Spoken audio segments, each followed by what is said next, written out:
Only at moments of military engagement, when Russian warplanes disappear, the real face of Assad fighters appear. In these moments, opposition fighters rifle, rout Assad regime armed vehicles. Previous threats and promises made by the Assad terrorists turned into surrender to opposition fighters after passing only some hours. Opposition fighters launched 2 major offensives within 24 hours, recapturing at least 14 towns and villages in different parts of Hama and Idlib countryside.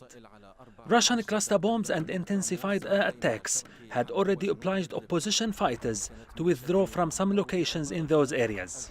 The second phase of the offensive was launched from 3 axes. 2 car bombs were detonated between Abu Duhur and Sinjar to push Assad militias from villages including Bernard, Rabi'a and Khreba. Other villages were also captured on a different front in Idlib countryside. On the front of Hama countryside, Al-Hlayla and Atshan were recaptured after opposition preliminary shelling. Opposition fighters were reserved in giving more details about the offensive till they finished mopping up operations in the newly captured areas. Local media sources say Assad militias and their allies suffered heavy losses in lives and ammunition. Photos and footage are more eloquent in telling the whole story of the Assad prisoners of war.